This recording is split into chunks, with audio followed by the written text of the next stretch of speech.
this thing is He gives us all the many blessings. I pray that God, you open our hearts today, Lord, we get deep blessings still on our way in. That's keep safe, Father. We love you. Go ahead, Ms. Barber. Okay, Psalm 65. Psalm 119, Psalm 119, 1-5. Okay. 119.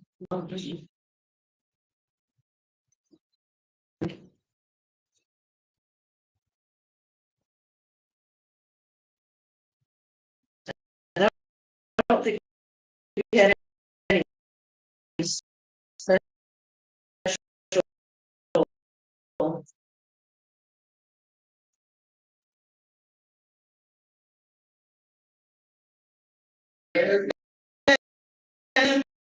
Great peace that makes all thy Lord.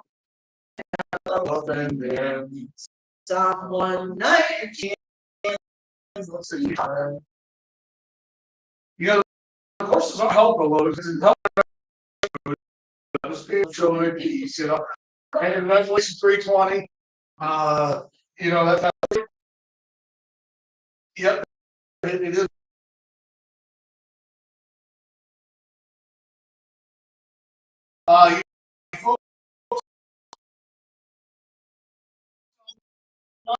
You have to bear down with us. We have a new computer, so we're getting it all set up. You might see.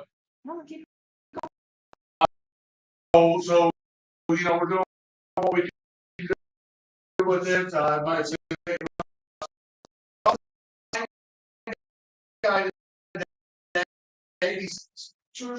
are this afternoon got finished. My intent is to have completely in frame mounted, the lights hooked up, sitting right there come Sunday. And we'll have it plugged in so everybody can see it for lunchtime, and then next week we'll get it installed on top of the sign. So we'll have that out there for that. Also, if you've been watching anything with the church pages, the church Facebook page, let me explain a couple things. We have kicked in a youth movie night. We're going to do March 11th, Saturday. This is going to be for teens and preteens. Here's the thing: is we have, as the Lord's put one of our focuses this year in our children's ministry, music, and ladies ministry. To do a children's ministry effectively, you got to have kind of a youth program to go with it. You got to have a teen ministry because kids have bigger brothers and sisters, bigger brothers and sisters have little kids. So they kind of feed one another. So Michelle and I, being that we had youth experience in the past, we're going to take on the youth program for a little bit of time, but we're going to throw some fleeces out like Gideon did. So we're going to start March 11th. We're just going to do a teen and youth movie night. That's going to be, you know, basically all the kids who can take care of themselves will listen reasonably that allow to become teenagers. I've got some boys on my school bus that are extremely excited about it, interested in coming. Plus, we can work with Eric and Amber, get their kids here, stuff like that. And then the first Sunday night of every month, we're going to start in April and see how it goes. It's a Sunday night at 5 o'clock. We're going to have teen church. So what we're going to do is we're going to run church for teenagers. Michelle and I will be at 5 o'clock that night. We're going to do activities down here first. Fun activities for them, like playing with blowing balloons, sitting on them, popping the fast gun games like that. Real food. And then we're going to take them up for about 45 minutes to an hour and have songs and preaching. And we're not going to water down the preaching. It's all going to, I mean, we're going to bring it down to a kid's level, but we're going to preach and teach the Word of God in an effort to help keep them in church. We're going to do that once a month to see how it goes. And then if the Lord takes it off and it grows, we may go twice a month. We may go as often as we need. But I think for right now, it's a good way to at least reach out. It's a pure evangelistic opportunity. See what God does with it. So that's so if you see that, that's where those two are going on. That's what they're out. Now the teen church will probably limit the age to 11 at the youngest, just because of the activities and stuff like that. We might squeeze in a 10-year-old here or there, but it defeats the purpose of being a teen church if we have a bunch of little kids in there as well. So Michelle and I found that when we split the age of the team, that both ministries flourish better than what they were when they were together. Because when you have kids and teens and you have events designed for the teens, the kids get. You have events designed for the kids, the teens get bored, they don't do it. So, you know, so we just have that. Now, this doesn't require any work from anyone else. I mean, everybody's welcome to come. You're welcome to come to Sunday nights. But I am going to ask the adults those nights to sit in the back, have the teens sit up front. And as the Lord brings the teens in, we might get some that can play piano, guitar, here and there, get them acclimated to the music, just get them involved in church. And so I think we'll see it feed both that. And if Miss Susan wants to do a children's church that night, is welcome to. At the same time, we'll just have to swap rooms. When we're down here with teens, she'll have to be upstairs with them. Something, and when church is on, she can bring them down here or whatever, however they want to do it. But so because I've got a lot of boys in the bus that are interested, but they've got younger brothers. You know, like, what about my brother? What about that? You know, so my sister, and I'm going to go visit with these families personally the week before the movie night.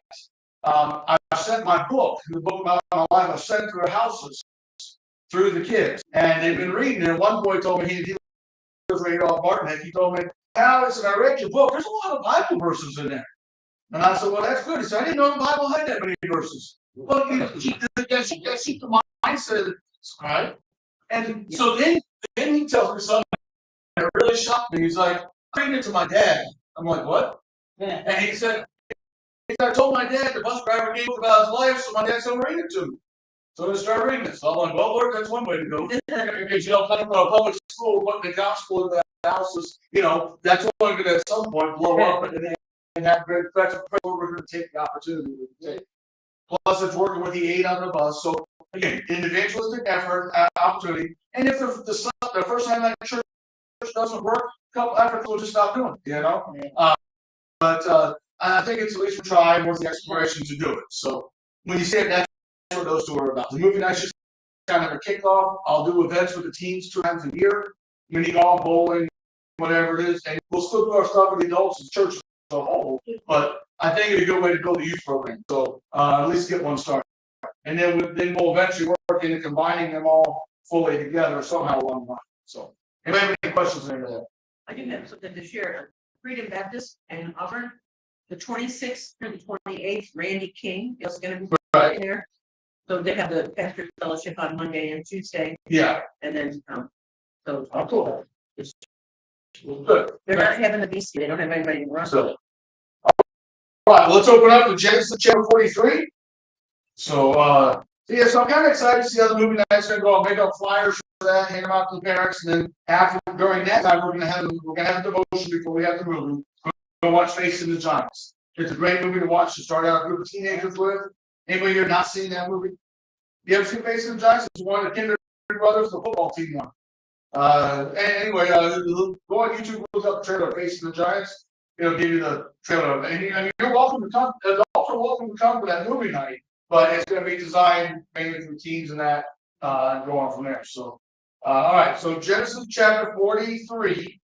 Last week we left off where Joseph had Simeon's brother, right?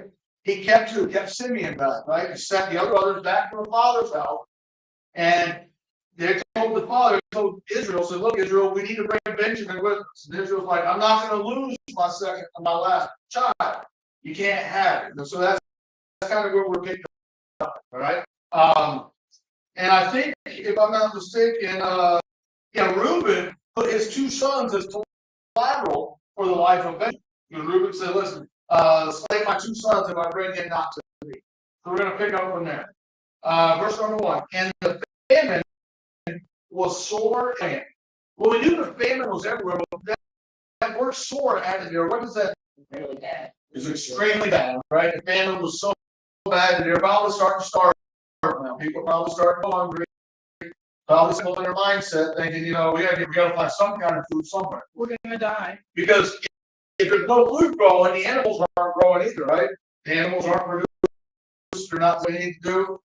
Guarantee you, eggs back then probably were not $4 a dozen, because you weren't even getting them at that point. So, number 2, it came to pass when they had eaten up the corn which they had brought out of Egypt, their father said unto them, go again, buy us little food. Remember, all the boys, they had 10 boys come back. No, 9 boys came back. 10 went, 9 came back, and they all had their sacks all full. Remember, they had the extra money was in with the sacks food. So they ate up all that, ate up everything that was in the house, and now their father, Jacob, Israel, says unto them, hey, go buy us a little bit of food. All right? Verse 3, and Judah spake unto him, saying, the man did solemnly protest unto us, saying, ye shall not see my face, except your brother be with you. So Judah's reminded Israel, telling us, look, we cannot go and buy food unless Benjamin is with us, because he specifically told us the only way we can see him again, and he's the only one we can buy. So they're kind of in a quandary. Jacob's hands are kind of getting tired here from them. Number 9 worksheet, number 1, verses 1 and 2. The corn and food that they had bought the first time was now gone. Verse 3. Judah reminds his father of what Joseph said about bringing Benjamin with them. Verse 4. If thou wilt send our brother with us, we will go down and buy thee food. So Judah's telling him, Judah's like, look, Dad, you got to send Benjamin with us. If he comes with us, we can go buy the food. What is time? Verse 5. But if thou wilt not send him, we will not go down, for the man said unto us, ye shall not see my face, except your brother be with you. So Judah's like, look, we're not going to go down and see him, because he's probably going to kill us, because we disobeyed his order, so we got to have the brother. Now, Jacob, being still a man, he goes blessed by guys, he's at a point now he realizes he really has no choice. Okay? And it's a tough position when you realize you got no choice on certain things, right? Number 3, verses 4 and 5, they will not go without their brother. And it sounds like here that Judah's refusing to go, but Judah kind of is, but not to his father. He's doing it out of fear for their lives. That's what he's doing, it's just like, it's like going to the tax collector without the money, what are you going to do, Verse 6, and Israel said, wherefore dealt ye so ill with me, as to tell the man whether he had yet a brother? So Jacob's saying, why would you even tell the man he had a brother? Why would you deal so badly with me and even tell him you had a brother? That's what Jacob's saying here. Why would you say, wherefore, and said, wherefore dealt ye so ill with me, as to tell the man whether he had yet a brother? And they said, the man asked us straightly of our state and of our kindred, saying, is your father yet alive? Have ye another brother? And we told him, according to the tenor of these words, could we certainly know that he would say, bring your brother down? So Judah said, he specifically asked us, is our father alive, our brother alive? Now, nobody put together why would Joseph ask those specific questions. Well, the thing is, even in this situation, they're all starving, and Israel's like, what are you done so ill with me? Yep. Yep, absolutely. Absolutely. Yeah. Yeah. Even over it. Huh? Was Be a narcissist. Oh, here we go, using big words. Yeah. I'm not supposed to words so much. I'm just kidding. Praise the Lord. Verse 8. And Judah said unto Israel his father, send a lad with me, we will arise and go, that we may live and not die, both we and thou, and also our little ones. So Judah tells Jacob, look, Dad, you got to send him with me. He goes, we'll go down, we'll buy the food. If not, every one of us, you, me, Benjamin, who he wants to keep alive, the handmaids, all of our kids are all going to die. So that's the reality of it. So they had to do that.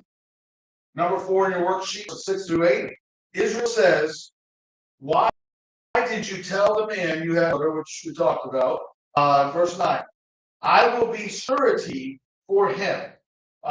My hand thou shalt require him, if I bring him not unto thee, and set him before thee, then let me bear the blame forever. What does it mean by I will be a surety for him? Yeah. Collateral. Collateral, yep. So if you look at your worksheet, Judah would be the surety. Surety simply defined as one who is legally liable for the debt, default, or failure in duty of another, the one responsible. The collateral, he's the one who's to be held accountable. Get that. Now, who was it that put the sums up? It was Reuben. Yeah, Reuben. So Reuben and Judah are kind of thinking the same lines now here. Listen, Dad, we will pay, I'll put my kids on. Judah's like, I'll put my life on it. We will protect Benjamin. We will make sure he comes. I would hope so, considering what they did to Job. Yep. So all right. Verse 10. For except we had lingered, surely now we had returned the second time. For except we had lingered, now we had, oh yeah. So in other words, it said, except when they were held up, right? We were at number 5, so verse 11. And their father Israel said unto them, if it must be so now, do this. Take of the best fruits in the land in your vessels, and carry down the manner of presents, a little balm and a little honey, spices and myrrh, nuts and almonds, and take double money in your hand, and the money that was brought again in the mouth of your sacks, carry it again in your hand, peradventure it was oversight. So Israel tells his kids, all right, listen, grab that's what we got left. Take it, take some myrrh, take some honey, take back the money that they sent you, give double the money for them, or take this big gift. He said, take the money, he's basically telling, take the money you brought back, peradventure, or just in case it was an oversight, just in case it was an accident, right? And so that's where they're at here. Verse 13, take also your brother and arise and go again unto the man. So Jacob is finally letting him go. Number 6 in your worksheet, 11 through 13, Israel is letting the boys go and telling them to take the gifts and the money that had been returned back to them. Verse number 14, and God Almighty give you mercy before the man, that he may send away your other brother and Benjamin. If I be bereaved of my children, I am bereaved. Joseph or Jacob, Israel here is finally saying, we're going to have to trust God on this. We're going to pray that he's going to send back Simeon and he's going to send back Benjamin. But if it's a perish, they perish. Right? He's saying here, if I am bereaved of my children, I am bereaved. In other words, if I lose my children, so be it, I lose my children. He's not saying so be it like it's no big deal. It's like so be it, he can't change it. If it happens, he'll deal with it. So that's where he's at here. Verse 7. Israel's prayer that all the boys get returned, and if not, it is what it is. Verse 15. And the men took that present, and they took double the money in their hand, and Benjamin, and went down to Egypt and stood before Joseph. Now they still have no idea that this is Joseph. All right? And Joseph seems to mess with them as we get through this chapter, but when we get towards the end, you start realizing that all this has to happen for these boys to fully get to that repentance of what they did with Joseph. And for them, for them to realize just the full impact of what all happened. Verse 16. And when Joseph saw Benjamin with them, he said to the ruler of his house, bring these men home and slay and make ready, for these men shall dine with me at noon. So when the boys showed up to Joseph, what did he do? He made a feast for him. He invited them over for lunch, right? Made a big feast for him. I mean, the man can't be that bad, right? You go in to buy, he hasn't even asked for your money yet. He's taking you to a personal house for lunch. So, of course, the thinking process of these boys wasn't productive along the way, because, some of us will still ask questions. Of course, then again, we had to be in that situation, right? When Joseph sees his brothers, he brings them all up for supper, for lunch, because it was, I think it said noonday, right? Yeah. Verse 17. And the man did as Joseph bade, and the man brought the men into Joseph's house. And the men were afraid because they were brought into Joseph's house, and they said, because of the money that was returned in our sacks at the first time, we are brought in, that he may seek occasion against us, and fall upon us, and take the poor bondmen and our assets. So the boys get into Joseph's house. Now they're scared that they're going to be made bondmen. Them and their horse handle and everything they brought with them. That Joseph's going to confiscate that, because in their minds they're thinking, he thinks we stole the money, now we're being punished for it. Okay, so these boys find themselves in a lot of quandaries. I mean, look at me using a big word. A lot of quandaries here lately going on. So, verse number 9 in your worksheet, 17 through 18. The brothers think that they are in trouble for the return of the money from the first trip to Egypt. 19. And they came near to the steward of Joseph's house, and they continued with him at the door of, communed with him at the door of the house. So, The steward Joseph, the housemaster, the one that's in charge. Remember how Joseph was in Potiphar's house? That's kind of what the housemaster is, the man of the house. The one that runs everything, called the head butler, the head servant, whatever it is. He's the one who gives all the assignments, make sure everything's done, taken care of when the master walks in, make sure everything's perfect for him. Like what Joseph did with Potiphar. Verse 26, and when Joseph came home, they brought him the presents which was in their hand into the house. Did I miss a verse? Yeah. Number 20. Oh, verse 20, sorry. And he said, oh, sir, he came in detail the first time. So they're now telling the house. It said, oh, sir, we came indeed down at the first time to buy food. And it came to pass, when we came to the inn, that we opened our sacks. And behold, every man's money was in the mouth of his sack, our money in full weight, and we have brought it again into our hands. So they're explaining, look, man, we didn't do this on purpose. We got to the inn, we opened our sacks, all our money was there. Because they're still thinking they're going to get. Verse 22. And other money have we brought in our hands to buy food. We cannot tell who put our money in our sacks.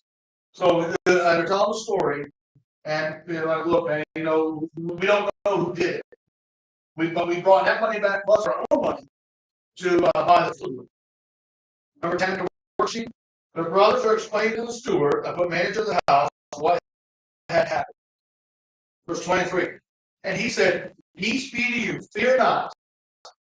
Now, I like how these people recognize God, but they don't believe in God. See, the steward of the house, fear not, your God, and the God of your father hath given you treasure in your sacks. I had your money, and he brought Simeon out unto them. So, the leader of the house there, the house manager, he was a steward of the house. Sorry, he's like, look, your God gave you us in this man. Wonder if maybe he was serving the God because he was in Joseph's house, and I'm sure Joseph had a testimony of serving God because Right. he was faithful. Well, I'm sure he knew who God was, but he obviously didn't make it his God when he said your God and the God of your fathers, so our God and God of your fathers. He said your on both occasions. But he must have known the power. Yeah. Oh, absolutely. He knew the power of God. He knew the power of God. So, verse 24, and the man brought the men into Joseph's house and gave them water, and they washed their feet. He gave their asses to prevent. So we see here that the man said, "Have given you treasure." I had your money. The man said, "I had your money," and he brought out Simeon unto them. In other words, he took the money from the guys, brought their brother out. He brought them into Joseph's house and gave them water, washed their feet, and fed their cattle. So fed their animals. So they're being taken care of at this particular point. Number 11 on your worksheet, 23 through 24. The steward had told them it was him that put the money in their sacks, not the fear, and he showed them their brother. Verse 25. And they made ready the present against Joseph, came at noon. And they made ready the present against Joseph, came at noon, for they heard that they should eat bread there. So they were told they were going to eat lunch here when Joseph got here. All right, verse 25, verse 12 in their sheet. They made their presents ready to give to Joseph. Verse 26. And when Joseph came home, they brought him the present which was in their hand into the house and bowed themselves to him to the earth. Now, what was the vision Joseph had before all this started? We talked about that his sheep stood up and the others bowed down to him. And of course, we still haven't gotten to the second grade that he had where the sheep, even mom and dad's sheep, bowed down. But this one here was the brothers. Verse 27, he asked them of their welfare and said, "Is your father Wells, the old man of whom he spake, is he yet alive?" So some time must have gone by. Some time must have gone by between the last visit and this visit. Of course, I'm sure it takes a little bit of travel time too, as well. Plus, they had to eat up everything they had before, taking the reserve. So there's a little bit of time. That's why he asked him before he knew the father was still alive. He's asking if he's still alive, basically. All right, verse 28. And they answered, Thy servant our father is in good health. He is yet alive. And they bowed down their heads and made obeisance. In other words, they bowed respectfully. Verse 20, number 13, Joseph and the boys met, and Joseph asked them how things are. Obeisance simply defines the bow. So, verse 29, and he lifted up his eyes and saw his brother Benjamin, his mother's son, and said, Is this your younger brother of whom ye spake unto me? And he said, God be gracious unto thee, my son. And Joseph made haste, for his bowels did yearn upon his brother, and he sought where to weep, and he entered into the chamber and wept there. Joseph saw his younger brother. They had a family reunion, and wrote Joseph's heart. He had to see his brother. You know, it's like when you have a family member that you've been estranged from for a long time, you get back together, there's that creep, that weep, you got all the different kind of emotions. Joseph was looking for a place to go cry because he was happy to see his brother, but yet he'd been depraved of him for a while. Brother had been depraved of him. You know, Joseph started to get back, or started, you know, he's seen the people in his family he hasn't seen in years. Remember, he was just a teenager when slavery is. It says he's seen his younger brother, Benjamin. I know we talked about the other day that we didn't think he was, Benjamin could have been born at that time. Yeah. Remember we mentioned that. Well, here he's waiting for his little brother. Yeah. I mean, if you didn't know he was even born, why would he weep? Right. Yeah. Very true. Very true. So, you know, yeah, and so he weeps for him. He goes to find a place to weep because he doesn't want to go to big. Joseph doesn't want to weep in front of people, right?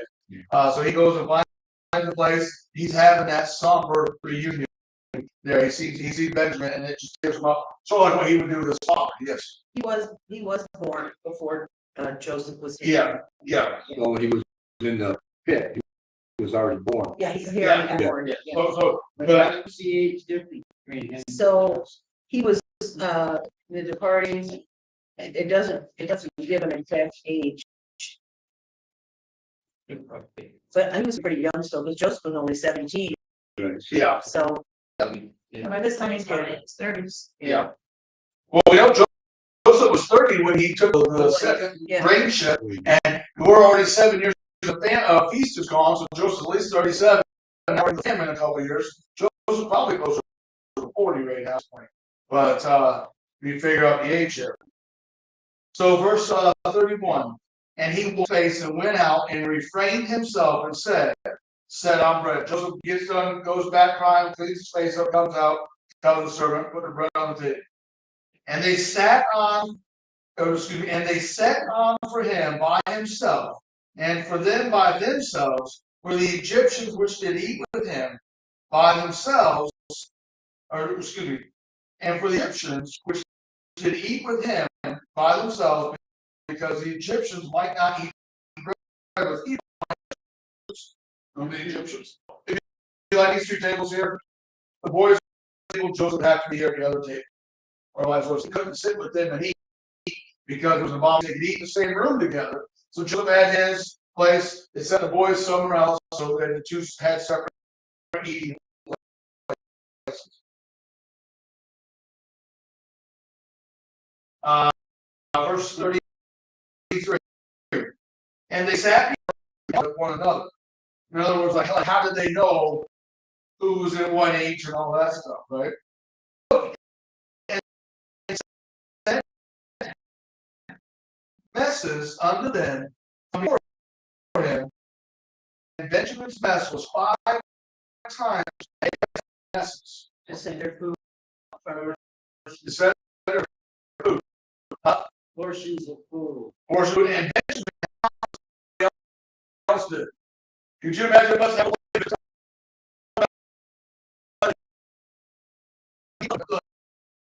the man sitting next to Benjamin now, you know.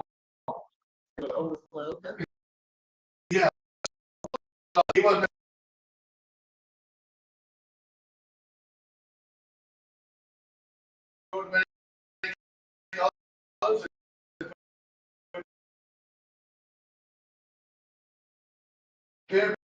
the coach sold him, and it's all history from there. Uh, Put every man's money in his sack's mouth, and put my cup, the silver cup, for money, and he did according to the word that Joseph spoke. Now, Joseph here is working on some kind of a plan. He tells Stewart now, and take this one cup that's valuable of mine, and put it back. That valuable item, right? Numbers, verse 3. And as soon as the morning was light, the men were sent away, they and their asses.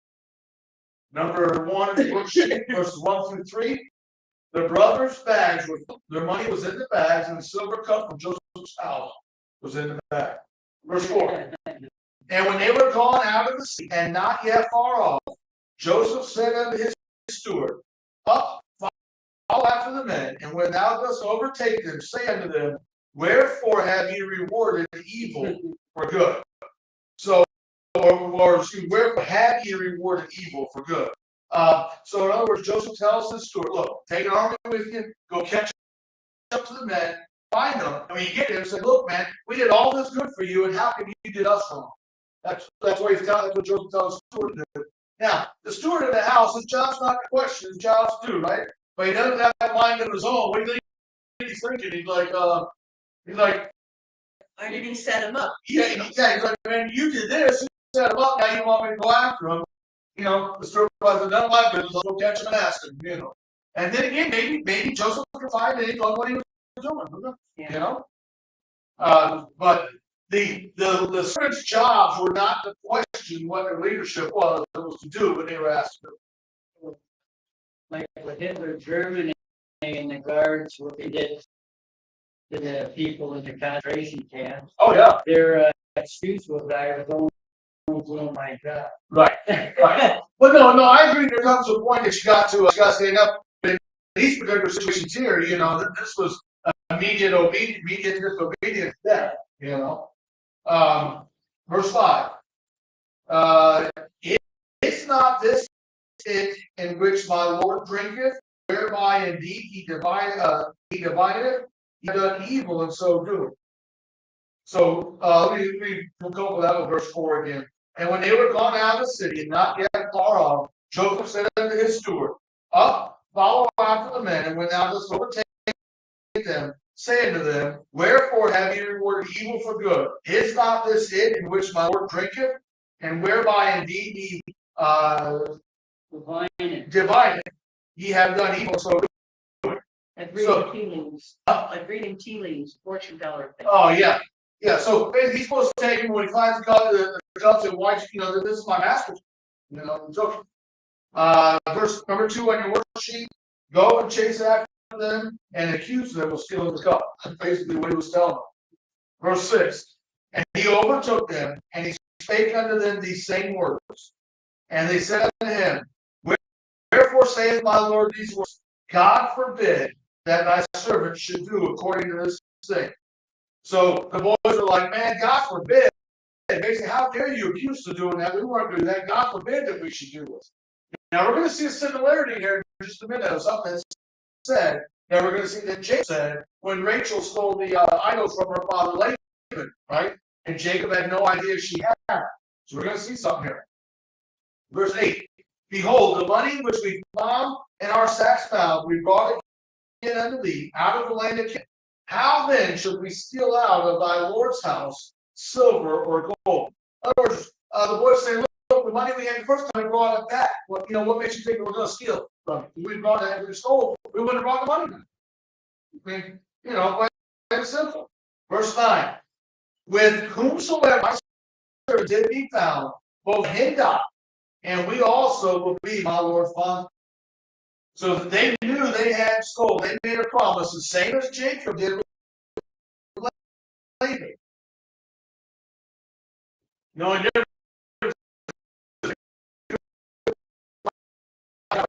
Jacob told Laban, so we see some serious boys like who's ever who's and he's saying who's ever the servants sacrificed in, then they'll be dead and will become bonds.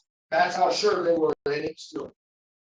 Verse number 3, verse 6 to 9. The accusation made, the boy said, if someone stole it, let them die, and reward his bondsman. I put a small L on it. This is what Jacob said when leaving Laban's home, not knowing Rachel had taken her father's idols. Verse 10. And he said, now also let it be according unto your words. He with whom it is found shall be my servant, and he shall be blameless. So the steward of the house said, all right, according to your words, whoever we find down there, they'll be our bondsman, and you'll be blameless. So he's like, all right, listen, we'll work that out and find it in. Number 4, verse 10 says, let's just make the one that took it a bond. Verse he speedily took out every man his sack to his sack, and he searched and began at his eldest. Interesting how he began at the eldest, right? Because he knew where the cup was. He knew where the cup was. So I think you keep that anticipation going, that curiosity, that wondering going on.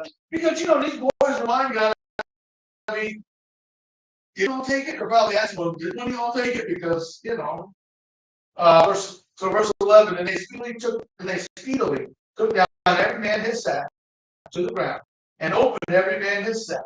And he searched and began at the eldest, and left at the youngest, and the cup was found in Benjamin's sack. Then they rent their clothes and ladded every man his ass and returned to the city. You know why they rented their clothes? Because what was the promise they made to their father? They would bring him back home. They guaranteed they'd bring their son back home, his youngest son back home. They bet their lives on it. They were now they rent their clothes, and they might have been thinking that Benjamin took it, but the boys that thought might have gone through their mind. Look, when somebody has something they get accused of, we tend to ask, no matter how much they did, we tend to ask them about it. Come on, all done at some point, right? We still have that trust point. Still have that thought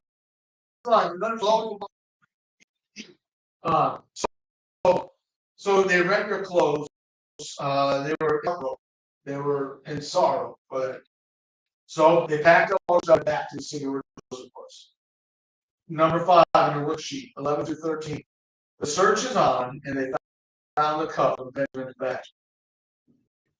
Verse number 14. And his brother came to Joseph's house, for he was yet there, and they fell before him on the ground. And Joseph said to them, what deed is this that he has done? Why not that such a man as I can serve mine? In other words, I know what's going on. I see what's going on. I can give you rich, take stuff away, whatever. Don't you know that Joseph said that? Verse 16. And Judah said, say unto my Lord, what shall we speak? How shall we clear ourselves? God hath found out the iniquity of thy servant, the Lord's service, but we and he also, with whom the cup is found. So here's the thing, though, they're being punished for something they didn't do, as Joseph was punished for something he didn't do when he was in the pit. No, has found out the iniquity of thy servants. In other words, God revealed. I think in that moment, Judah had to come to Jesus talk at that moment, or come to God reality. I think everything that he did to Joseph flashed in his mind. Everything he did to Joseph flashed in the mind, how they lied, deceived their dad, all that stuff. And now he's realizing that they've sown that. Now they're going to have to reap this, because now they're going to be thrown into bondage. Wasn't Joseph sold into bondage? Yes. He was sold into slavery. See, so and so that's the point here that Judah's at with the brothers. So I think the whole reality thing fell at that moment to Judah. Yes, sir. You think this is maybe God's using Joseph to purge out that lying and deceiving familiar out of their families by him doing this stuff. It may be. God said he visits the iniquities of the fathers on the third generation. Absolutely. And this would be about the third generation here, because Abraham did the same thing. He's saying she's my sister, not my wife, you know, and so. Yeah. So this lying and deceiving just keeps getting worse. It does. It does. And it could be a way of purchase. Like I said, I think for Judah, I think the whole reality of everything will just hit that too. Yeah. So number 6 in your worksheet, they have realized their sin has caught up to them, and they are committing themselves to the bond service of Joseph. I believe they are experiencing true repentance. Yeah. So number 223, the last part of it says, and be sure your sins will find you out. It doesn't say they could possibly find us. Be sure. It doesn't say be sure they could find us. Be sure they will find you out. So it's a sad place right here, but let's go on. Verse 17. And he said, God forbid that I should do so. But the man in whose hand the cup was found, he shall be my servant. And as for you, get you up in peace unto your father's house. Or unto your father. So Joseph like, God forbid that I should do that to you. I'm only going to keep one who the cup was found. Let's y'all go back to your father. Now, most promises that were made. So now Benjamin or Judah and at least Reuben have to kind of fight for Joseph for Benjamin here. You know, hey, listen, man, we're not leaving without leaving, you know, because we promised Dad. Number 7, verse 17. Joseph say, no, it is only the one whose cup is in the bag that will remain with me. Verse 18. Then Judah came near unto him and said, O Lord, let thy servant, I pray thee, speak a word in my Lord's ears, and let not thine anger burn against my servant, for thou art even as Pharaoh. So Judah's going up to him and says, my Lord, I need to talk to you for a minute. Please don't be angry with me, but let me have a moment of your time. So he's asking. He's asking nicely. He said, because I know that you're just as Pharaoh is. Whatever you say is law, and you know, so he's asking about that. Verse 19. My Lord asked his servants, saying, my Lord asked his servant, saying, have ye a father or brother? And we said unto my Lord, we have a father, an old man, and a child of his old age, a little one, and his brother is dead. And he alone is left of his mother, and his father loveth him. Now, look at this truth in here. Jacob has all these sons, Israel does. But the two that he loved the most were the ones that were born by the wife he loved initially.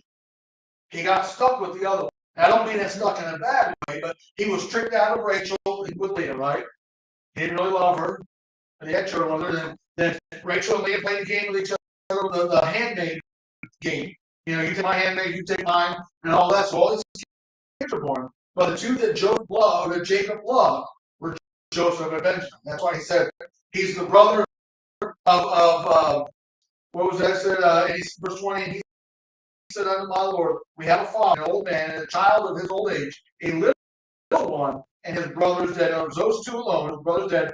They're referring to Joseph as being dead at this point. And he alone is left of his mother, and his father loveth him. Now, Jacob, Israel, all he knew growing up was a partiality of parents' loves, right? Because Isaac loved Esau, Rachel loved Jacob. Not saying they loved the other one, but they loved the one more. My wife and I, we got 2 dogs, all right? I love the white one more than I love the brown one, all right? Because the white one's my dog, he hangs out with me, we go together. The brown one just annoys me, half he barks it. You can have a truck pop a gear 20 blocks down the road and that brown one's all the time. Yeah. But you know, it's not I don't love the brown one, I just love the white one a whole lot more. And that's kind of the love that Joseph or that Jacob knew growing up. And that's the same love for his brothers. Listen, my dad loved him very much, loves us, but he loves him more. So let's look at the plan doing verse 21. And said, and now saidest unto thy servant, bring him down unto me, that I may set my eyes upon him. And we said unto my Lord, I cannot leave his father, for if he should leave his father would die. And thou saidest unto thy servant, except your youngest brother come down with you, he shall see my face no more. So they're reminding Joseph of everything that he told them. Look, we wouldn't have even brought the brother, because it was going to kill our father if anything happened with him. But you told us we couldn't buy any of this unless we brought our brother with us. Verse 24. And it came to pass, when we came up unto thy servant, my father, we told him the words of my Lord. And our father said, go again and buy us little food. And we said, we cannot go down if our younger brother be not with us, or if our youngest brother be with us, then we will go down, for we may not see the man's face except our youngest brother be with us. So they're beginning to tell Joseph, hey, we told our dad this, and we told him we can't go unless the younger brother comes. Verse 27. And thy servant, my father, said unto us, ye know that my wife bare me 2 sons. His wife, he had 2. Actually, he had 4. He had the time together. And then he had the one after Rachel. He got married again after Rachel died. Did he get married again? No, maybe not. Maybe not. What if Abraham got married again? That's what I'm thinking of. Abraham got married again. So he's like, and thy servant, my father, said, what's verse 28? 28, yeah. And the one went out for me, and I said, surely he is torn to pieces. Yeah, let me start for a second. And I served my father, said this, you know that my wife bare me 2 sons. And the one went out for me, and I said, surely he is torn to pieces, and I saw him not since. And if you take this also from me, my ship befall him. Ye shall bring down my gray hair of sorrow to the grave. So they're telling Joseph what Jacob had said. Listen, man, you know, my one son got killed, got tore up by an animal, killed. That's all Jacob knew. All right, his son got tore up, killed by an animal, and now he take my youngest one. I'm going to die because those 2 are dead. You know, the 2 boys that he more than the others. Verse 30. Now therefore, when I come to thy servant my father, and the lad be not with us, seeing that his life is bound up in the lad's life, it shall come to pass when he seeth that the lad is not with us, that he will die, and thy servant shall bring down thy gray hairs of thy servant our father with sorrow to the grave. Notice how the boy said, our father's life is tied up in Christ. Yeah. That's his everything, that little boy Benjamin right there. And so they're telling Joseph, look, if we come back without him, it's going to kill our father. Now, Joseph, we know, doesn't want it to happen because their father is also Joseph's father. But they don't know. Verse 8, or number 8 in your worksheet, verses 18 through 31. The telling of the situation to Joseph that Israel will die if they do not come back with Benjamin. Benjamin was loved by Jacob. It's great to have that kind of father's love. However, you got all the kids, you got to love them all the same. You do, you know, I mean, you know, there's some you might get along with better than you do others, but you got to love them all the same, you know. I mean, it is what it is, right? Verse 32. For thy servant became surety for the lad unto my father, saying, if I bring him not unto thee, then I shall bear the blame to my father forever. So Judah's telling Joseph, look, I stake my life on this. I will take the responsibility. I will be one, probably cast out of the family, whatever. You know, I'm the one that's going to have to bear this burden the rest of my life. You know, and again, I think Judah's trying to. I think his repentance took place. I think he's trying to do the right thing, trying to make things right at this point. He's no longer interested in deceiving and deception. Like he just wants to get it worked out. Verse 33. Now therefore I pray thee, let thy servant abide instead of the lad, a bond Lord, and let the lad go with his brother. Judah is saying, let me take the place of Benjamin. Let Benjamin go. I'll be your bond servant. He was willing. Judah was willing to forsake and let his wife, kids, all that stuff go. He didn't think to be in the bond service of Joseph for the rest of his life to spare the life of Benjamin. See, he wasn't willing to go that far with Joseph. When they put Joseph in. Now, Judah was the one that wanted, I think it was Judah was the one that didn't really want everything to happen, was it Reuben? Reuben. Reuben. So Reuben didn't really want everything to happen, but Joseph did. He wanted me to put in the pit, but he didn't want him sold. He just kind of wanted to teach him a lesson. The other brothers, Judah included, was one of the ones that, hey, tell him, get him out of here. Judah has had a whole change of life. You know, Judah actually becomes, so the nation of Israel, it starts out with 12 tribes. You get to the Bible splits up into 10 tribes and 2 tribes. You have the tribe of Israel and the tribe of Judah, all coming from Judah and the father. And for a while, the tribe of Judah is the one that's blessed while Israel's living in sin. And you'll see that in the Chronicles in the Bible, you'll take place. Verse 34. For how shall I go up to my father, and the lad be not with me, lest peradventure I see evil that shall come on my father. So Judah said, how can I go back to my father? This evil that's done to him now, it lost him another son, it's going to kill him. So number 9 in the worksheet, 32 to 34, Judah is pleading to be the substitute for Benjamin. He did not do that for Joseph. We're going to hold off there. We'll pick up at 45 next week. Maybe 45, 46, and we're going 47. Actually, we'll get through 46 because a lot of it is in lineage again. So we'll read through that and the son of all the way through. And so we might be able to get through that.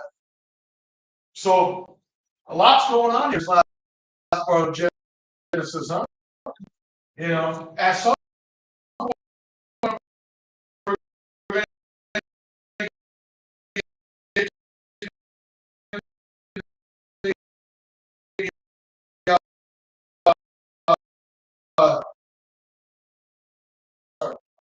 I'll say it 2 weeks.